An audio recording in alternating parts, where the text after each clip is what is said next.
Hi, friends, to wherever you are in the world.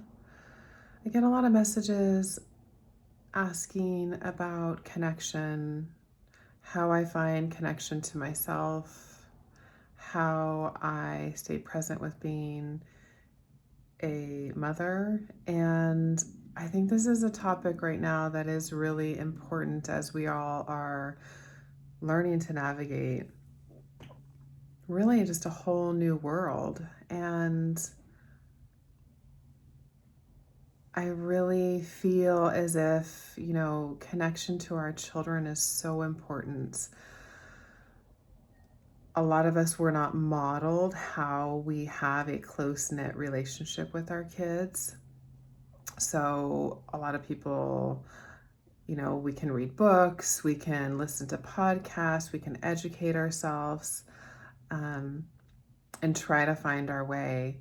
And I know it can be really challenging. And so I just wanted to share how I find connection with my daughter and being a single mom, and how it is so important for me and a non-negotiable way for me to check in with her and to really keep a close-knit relationship in kind of fast-moving times. We're dealing with technology. We are dealing with,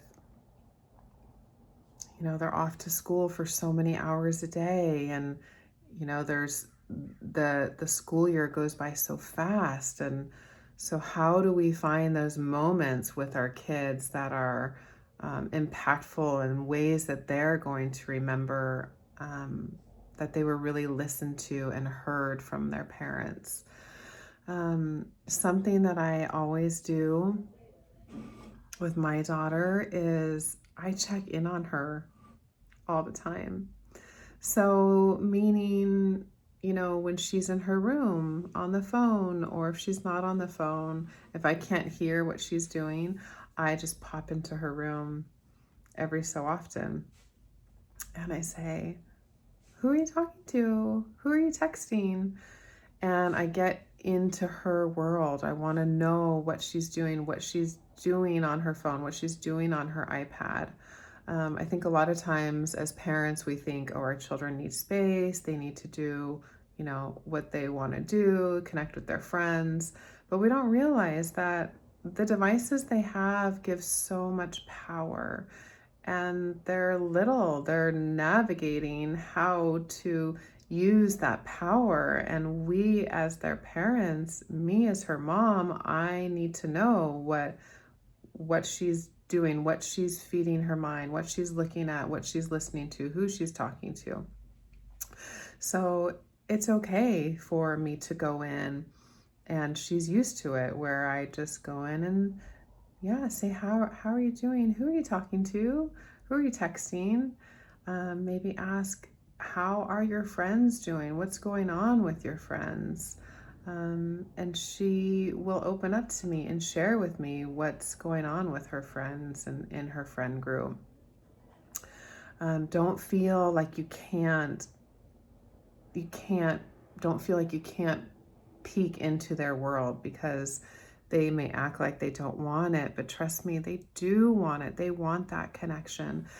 I feel like I was lucky enough to have that type of parenting modeled to me, but I know a lot of us weren't. And a lot of times we do end up parenting the way that we were parented, or maybe we break that mold and we actually end up parenting the way that we think would better serve our children, which is really beautiful too, if you can kind of break that mold of not getting a lot of attention and love and connection, and then you can flip that and give that to your children. Another way that I love to be in connection with my daughter is just spending time with her every night. We sit at the dinner table and we eat dinner together. That's a big non-negotiable for me. And I know some of you might be thinking, well, I work long hours. I'm, rushing home to make dinner, and sometimes we don't sit at the dinner table. We're disconnected. We're on our phones, we're on our devices. But we just have to be clear on the lives that we're choosing. So I have chosen a life that allows me to spend dinners with her. That was very, very important to me from the beginning. I think it's a great way for us to build connection and for me to ask her again about her day.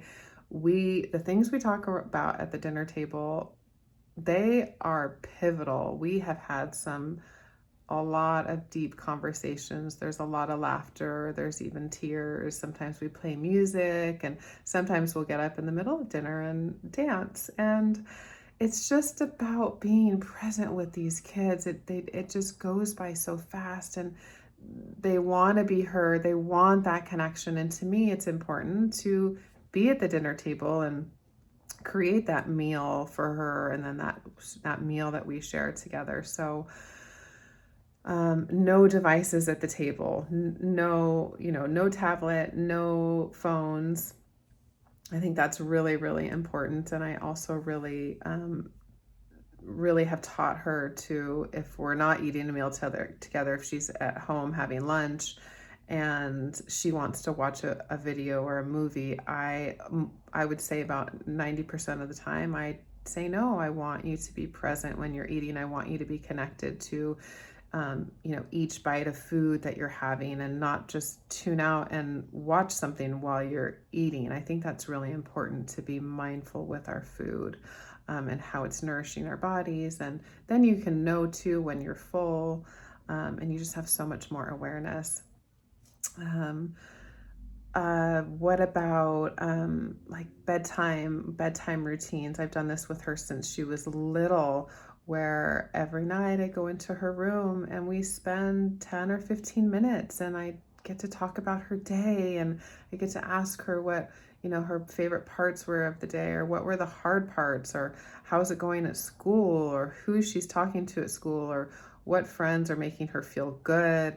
How is she giving to her friends? And I just let her talk. Those times are so precious to me.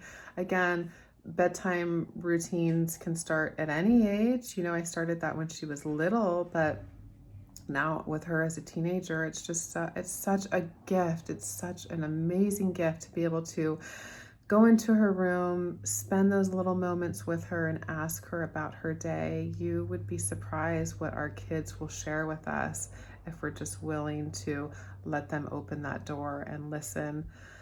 I know that she'll remember those times. And, every night, maybe it's late and I don't want to spend that extra 5 minutes. And so maybe we cut it shorter, but I do notice the nights that I have cut it shorter, I have gotten that time with her in during the afternoon and been able to invest in her and ask her what's going on and let her know that I'm here and I see her and I hear her, and just really being available to our kiddos. I think that's so important and makes them feel just very, very supported. Another way I like to do things with her is to get in on her level. So if she's in her room doing some art, I will just ask her how she created that layer on her digital art. Like, how did you do that? How did you change that color? Because that's her world, and I'm getting a look into her world. She knows things that I don't know about art, and maybe I don't want to produce art the way she's doing, but I still can be interested and get on her level with her. These are just simple ways that have helped me build such a strong connection with my daughter. And I know that our kiddos are seeking this. I just think it's human nature to want that connection.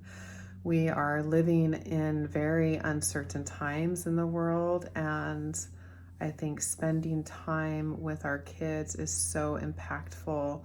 And maybe hearing this makes you want to reevaluate your life and how you're spending your time. And, maybe you don't want to be working those long hours. So I just encourage you to know that there's always a way. I don't believe that we have to do the way that the world tells us to do. I don't believe that we have to work that 9 to 5 job the way that society conditions us to do.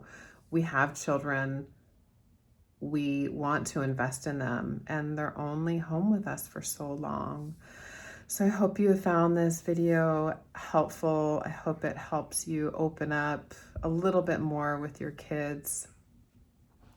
I would love to hear any feedback you have, and I hope this helps just even one mama.